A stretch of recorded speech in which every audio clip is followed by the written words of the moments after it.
यात्रा में बहुत सारे लोग हमारे पास आए, उन्होंने कहा देखिए कन्याकुमारी से कश्मीर आप जा रहे हो, छत्तीसगढ़ का क्या होगा, झारखंड का क्या होगा, नॉर्थ ईस्ट का क्या होगा, उड़ीसा का क्या होगा, आपको एक दूसरी यात्रा करनी चाहिए। पिछले साल हमने भारत जोड़ो यात्रा की, कन्याकुमारी से लेकर हम कश्मीर तक 4000 किलोमीटर चले और सिर्फ मैं नहीं लाखों लोग कन्याकुमारी से शुरू किए और कश्मीर तक बिना रुके 150 दिन में हम पहुंचे। उस यात्रा में उस यात्रा का नाम भारत जोड़ो यात्रा था और उसमें हमारा लक्ष्य था कि जो नफरत फैलाई जा रही है, बीजेपी के लोग, आरएसएस के लोग एक धर्म को दूसरे धर्म से लड़ाते हैं, एक भाषा को दूसरी भाषा से लड़ाते हैं, एक स्टेट को दूसरे स्टेट से लड़ा देते हैं। तो हमने सोचा था कि नफरत की काट मोहब्बत ही हो सकती है, नफरत की काट नफरत तो नहीं कर सकती। इस बात से सहमत हैं आप लोग? तो हमने सोचा ये नफरत फैला रहे हैं, हम इनको नफरत को काटने के लिए हम नफरत तो नहीं फैला सकते, तो मोहब्बत ही फैलानी पड़ेगी, उसी का फायदा होगा। तो हमने नफरत के बाजार में मोहब्बत की दुकान खोल दी और पता लगा रास्ते में 4000 किलोमीटर में सबसे पूछता था कि भैया आपको किसी से नफरत है? मतलब हजारों लोगों से मैंने पूछा और हिंदुस्तान का डीएनए नफरत का है ही नहीं। तो सब लोग मुझे कहें कि भैया हम तो किसी से नफरत नहीं करते, मगर अगर आप मीडिया देखो तो 24 घंटे वो नफरत की बात करते रहते हैं, है ना? हाँ, वही। तो हमने यात्रा की, यात्रा में 6-7 घंटे हम आपकी बात सुनते थे, हिंदुस्तान की जनता की बात सुनते थे। किसान आ जाते थे, मजदूर आ जाते, बच्चे आए, अलग अलग वर्ग के लोग आए, हिंदू, मुस्लिम, सिख, ईसाई, और हम 6-7 घंटे उनसे बात करते थे। अंत में ऐसा 15 मिनट का भाषण होता था। यात्रा में बहुत सारे लोग हमारे पास आए, उन्होंने कहा देखिए कन्याकुमारी से कश्मीर आप जा रहे हो, छत्तीसगढ़ का क्या होगा, झारखंड का क्या होगा, नॉर्थ ईस्ट का क्या होगा, उड़ीसा का क्या होगा, आपको एक दूसरी यात्रा करनी चाहिए। न्याय यात्रा मणिपुर से महाराष्ट्र, तो बात सही है, सही है ना? तो हमने कहा ठीक है हम दूसरी कर देते हैं और इसमें हमने एक शब्द जोड़ दिया, भारत जोड़ो न्याय यात्रा। अब क्यों जोड़ा? क्योंकि पहली यात्रा में हमें पता लगा कि नफरत का कारण, हिंसा का कारण अन्याय है। इसीलिए हमने भारत जोड़ो न्याय यात्रा अपनी दूसरी यात्रा को नाम दे दिया। और अन्याय 5-6 अलग तरीके के हो रहे हैं। सबसे पहला आर्थिक अन्याय। यहां पे कोई छोटी दुकान चलाता है? कौन? आप आ जाओ।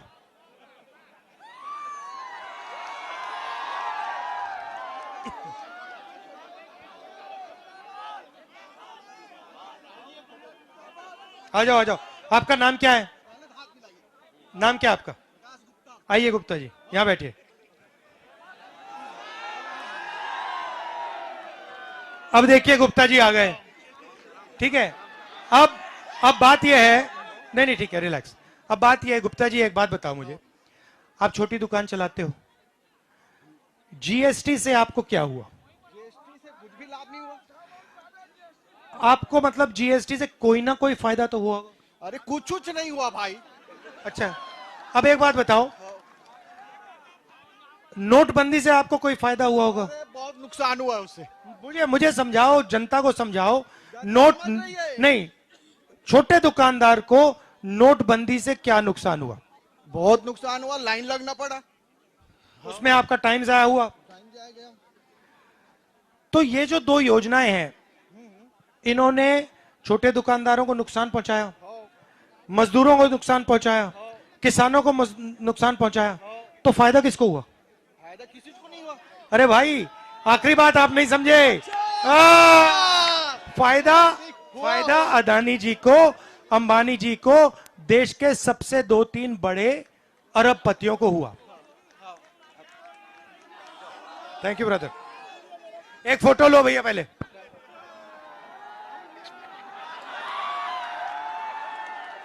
आज मोहब्बत की है, मोहब्बत की दुकान है, मोहब्बत की।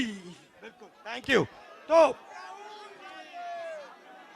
तो नोटबंदी से, जीएसटी से छोटे दुकानदारों को फायदा नहीं हुआ, सिर्फ अरबपतियों को फायदा हुआ।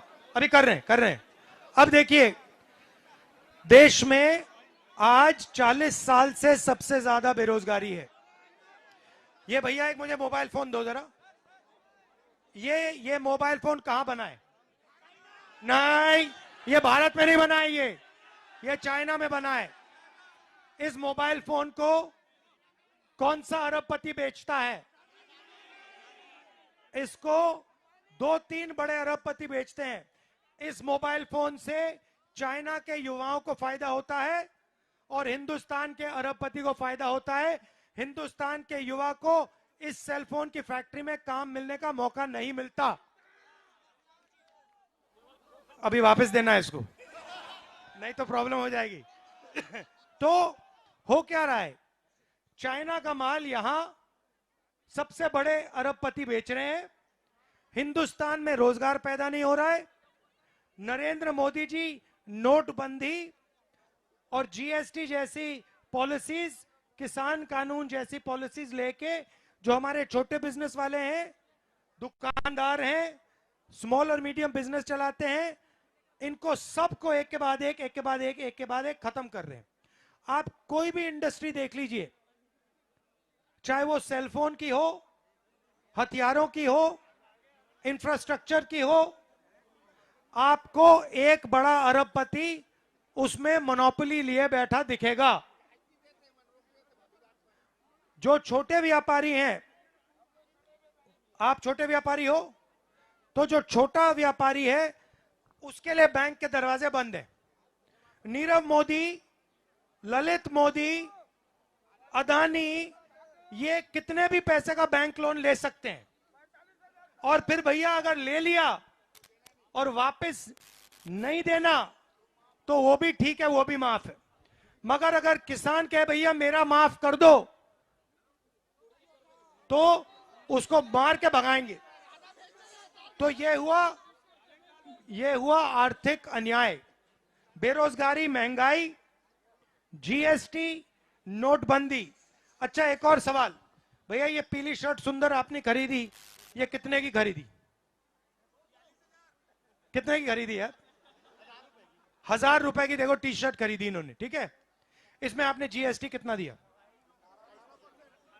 28% जीएसटी दी, इनके जेब से आया। अच्छा, अगर अदानी यही टी शर्ट खरीदता तो वो कितनी जीएसटी देता? वो भी उतनी देता जितनी आप दे रहे हो। आपकी आमदनी और अदानी की आमदनी एक है क्या? तो फिर टैक्स एक क्यों चल रहा है?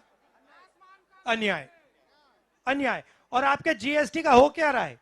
ये इसने जीएसटी दी, आप सब ने शर्ट खरीदने के लिए, पैंट खरीदने के लिए, चश्मा जूता खरीदने के लिए जीएसटी दी। जीएसटी गया सीधा अदानी जी की जेब में, सीधा डायरेक्ट अदानी जी के जेब में गया। सड़क बनी अदानी जी को, उसमें कट मिलेगा। आर्मी ने हथियार खरीदा, उसमें कट मिलेगा। पुल बना, उसमें कट मिलेगा। सोलर पैनल लगा, उसमें कट मिलेगा। बिजली का कारखाना, उसमें कट मिलेगा।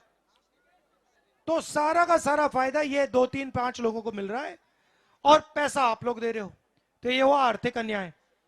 अब सामाजिक अन्याय पे चलते हैं। हाँ, वही। तो अब मैं आपसे एक बात पूछना चाहता हूं। आर्थिक अन्याय का मैंने आपको बता दिया, मुझे आप सामाजिक न्याय के बारे में बताओ। आर्थिक हो रहा है, सामाजिक कैसे हो रहा है अन्याय? नहीं, सुनिए, बात सुनिए। यहां पे सबसे पहले एक बात बताओ, हिंदू मुस्लिम तो कर रहे हैं, मगर एक और काम कर रहे हैं। देश में सबसे बड़ी आबादी किसकी है? ओबीसी। ठीक है, कोई जानता नहीं है। अगर पूछो ऐसी मीटिंग में, पूछो भैया ओबीसी कितने हैं, लोग कहेंगे बहुत है, मगर एग्जैक्ट कितने हैं हमें नहीं मालूम। मैं आपको बताता हूं, तकरीबन 50 से लेकर 55% देश में ओबीसी की आबादी है। ठीक है, उसके बाद 15% तकरीबन दलित हैं, 8% आदिवासी। Very good. अब मुझे बताओ 50 और 15 कितना हुआ? 65, 65 और 8 कितना हुआ? 73। अब सुनो बात मजे की, 73% आबादी है ना, 73। आप हिंदुस्तान की 200 सबसे बड़ी कंपनियां की लिस्ट निकालो, ठीक है? उसमें ना एक मालिक 73% वाला, सीनियर मैनेजमेंट में आपको एक 73% वाला नहीं मिलेगा। मतलब हिंदुस्तान का जो कॉर्पोरेट सिस्टम है उसमें आपको ना ओबीसी मिलेगा, ना दलित मिलेगा, ना आदिवासी मिलेगा। 73% में उसको कोई है ही नहीं उसमें। चलिए वहां से थोड़ा दूसरी ओर चलते हैं, ब्यूरोक्रेसी में जाइए। देश को 90 आईएएस ऑफिसर चलाते हैं। आप ये मत सोचिए कि एमएलए एमपी देश को चलाते हैं। हिंदुस्तान की सरकार को 90 अफसर चलाते हैं, आईएएस ऑफिसर। क्या होता है, आप लोग जीएसटी देते हो, पैसा आप देते हो, पैसा जाता है हिंदुस्तान की सरकार को। ये 90 अफसर डिसाइड करते हैं भैया कितना रुपया कहां जाएगा, डिफेंस में कितना जाएगा, ये स्वास्थ्य में कितना जाएगा, शिक्षा में कितना जाएगा, सड़क में कितना जाएगा, दलितों के लिए कितना जाएगा, पिछड़ों के लिए कितना जाएगा, आदिवासियों के लिए कितना जाएगा। ये 90 लोग डिसाइड करते हैं। अब मुझे बता दो भैया, 90 में से आपने बोला 50% आबादी ओबीसी, मुझे बता दो 90 में से ओबीसी कितने? 3। वो भी 2 हैं। और सुनिए, नहीं सुनिए 3, मगर वो मजेदार बात नहीं है। मजेदार बात यह है कि अगर हिंदुस्तान की सरकार 100 रुपए खर्च करती है, मगर मान लो आपका जीएसटी का 100 रुपए खर्च होता है, तो उसमें से पिछड़े वर्ग के अफसर कितना % का निर्णय लेते हैं? कितने रुपए का निर्णय लेते हैं बताओ? कुछ नहीं, 14%। अगर 100 रुपए हिंदुस्तान की सरकार खर्च करती है, तो जिन लोगों की 50% आबादी है वो सिर्फ 5 रुपया का निर्णय लेते हैं। ठीक है, अब चलते हैं दलितों पे। दलितों की आबादी 15%। ठीक है, 100%, 100 रुपए अगर खर्च होता है, अगर 100 रुपए हिंदुस्तान की सरकार देती है बजट में, तो दलित अफसर कितने रुपए का निर्णय लेते हैं? 1%, मतलब 1 रुपया। अब चलिए आदिवासियों पे। आदिवासियां 8%। 8% अफसरों का कितने रुपए का निर्णय होता है? 10 पैसे भाई और बहनों। मतलब सबको मिलाकर 100 रुपए में से 6 रुपए 10 पैसे का निर्णय 73% लोगों के अफसर ले रहे हैं। ठीक है, अब मैंने आपको बता दिया कॉर्पोरेट इंडिया का, बता दिया। अब मैंने आपको ब्यूरोक्रेसी का बता दिया। अब चलिए प्राइवेट अस्पतालों को देखते हैं, जो आजकल सरकारी अस्पतालों को बंद किया जा रहा है और सारे के सारे प्राइवेट किए जा रहे हैं। मुझे बताओ हिंदुस्तान के प्राइवेट अस्पतालों के मालिकों में 73% के कितने लोग? एक भी नहीं। अच्छा चलो, उनके मैनेजमेंट में ओबीसी, दलित, आदिवासी के कितने लोग? एक भी नहीं। चलो ठीक है, छोड़ो, प्राइवेट अस्पताल छोड़ो, प्राइवेट यूनिवर्सिटी कॉलेज की बात करते हैं। पूरे देश में पूरे के पूरे कॉलेजेस यूनिवर्सिटी प्राइवेटाइज होने, मुझे बता दो, प्राइवेट यूनिवर्सिटी प्राइवेट कॉलेजेस के मालिक 73% में से कितने? Zero, zero. अच्छा ठीक है, उनके मैनेजमेंट में दलित, आदिवासी, पिछड़े कितने? जीरो। तो भैया, ना शिक्षा में आपके लोग, ना स्वास्थ्य में आपके लोग, ना जुडिशरी में आपके लोग, ना बिजनेस में आपके लोग, ना आईएएस में आपके लोग। तो आपके लोग हैं कहां? मैं बताता हूं। नहीं नहीं, हैं नहीं, मैं बताता हूं, आप समझिए। आजकल एक नई चीज चली है, कॉन्ट्रैक्टर होता है ना, वो ठेकेदार, वो कॉन्ट्रैक्ट लेबर में लोगों को नौकरी देता है। मतलब उसको 2 मिनट में अगर उसने थोड़ा सा काम ठीक नहीं किया या बीमार हो गया, तुरंत 1 सेकंड में निकाल देंगे। अब आप एक काम करो, जो कॉन्ट्रैक्ट लेबर में मजदूरी करने हैं उनकी लिस्ट निकालो और उसमें देखो पिछड़े, दलित, आदिवासी कितने। मालूम है कितने? 100% भाइयों बहनों। आप लोगों का काम, पिछड़ों का, दलितों का, आदिवासियों का काम 100% कॉन्ट्रैक्ट लेबर में है। मगर देश को चलाने में, देश के स्वास्थ्य के सिस्टम में, देश के शिक्षा के सिस्टम में, कोर्ट्स में, सरकारी व्यवस्था में आपका कोई नहीं है भाइयों बहनों। मतलब जो पहले हुआ करता था, आजादी से पहले, कि जो हमारे पिछड़े लोग थे, दलित थे, आदिवासी थे, वो सिर्फ मजदूरी का काम करते थे, उधर ही नरेंद्र मोदी ले जा रहा है देश को। और भैया, जो मैंने आपसे आज बोला, ये आपने कभी मीडिया में देखा है? अच्छा तो मुझे बताओ, मैंने चेक किया है, हिंदुस्तान की सबसे बड़ी मीडिया कंपनी में, टीवी और अखबार की कंपनी में कितने आदिवासी, कितने दलित, कितने पिछड़े लोग? जीरो। एक नहीं है, एक नहीं है। ये मेरा प्रेस कॉन्फ्रेंस करते हैं, एक आपको ना पिछड़ा मिलेगा, ना दलित मिलेगा, ना आदिवासी मिलेगा। इसलिए आपकी बात टीवी पे, अखबारों में, मीडिया में नहीं आती। इसीलिए हमने भारत जोड़ो न्याय यात्रा की है। अच्छा, इसमें एक और बात है, इसमें एक और बात है, सुनिए, एक और बात सुनिए। आपको मैंने भैया ठहर जाओ भाई, आपको मैंने पिछड़ों की बात की, मैंने दलितों की बात की, मैंने आदिवासियों की बात की।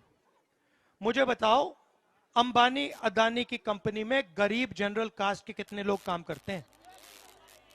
एक भी नहीं है। मुझे बताओ, हिंदुस्तान की सबसे बड़े अस्पतालों को कितने गरीब लोग चलाते, गरीब जनरल कास्ट के लोग कितने चलाते हैं? जीरो।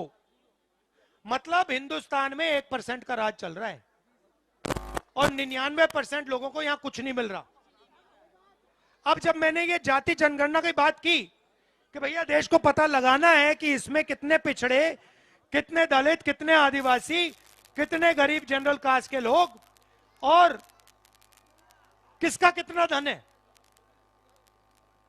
जाति जनगणना मतलब पिछड़े लोगों की आबादी पता लगाई जाएगी और फिर पता लगाया जाएगा कि हिंदुस्तान के धन में इनके पास कितना है। आदिवासियों की लिस्ट निकाली जाएगी, पता लगाया जाएगा कि भैया हिंदुस्तान का धन इनके हाथों में कितना है।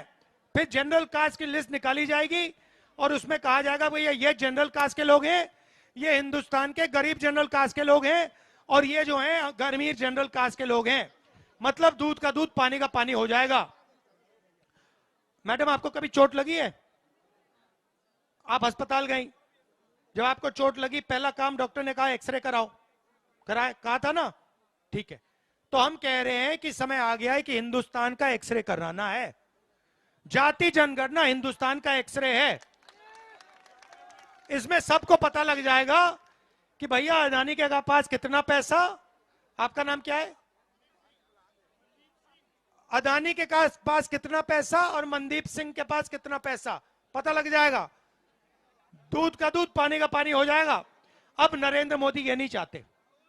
जैसे ही मैंने जाति जनगणना की बात की, नरेंद्र मोदी कहते हैं हिंदुस्तान में तो कोई जाति नहीं है, दो ही जात है, अमीर और गरीब। अच्छा भैया, अगर दो ही जात है तो आप ओबीसी कैसे बन गए? आप पहले हर भाषण में कहते थे मैं ओबीसी हूं, तो मैंने पता लगाया, मैंने कहा नरेंद्र मोदी जी ओबीसी हैं,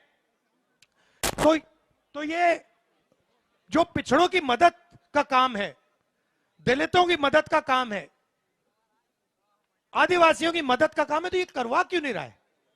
मैंने सोचा, मैं आपको बताता हूं क्यों नहीं करवा रहा है।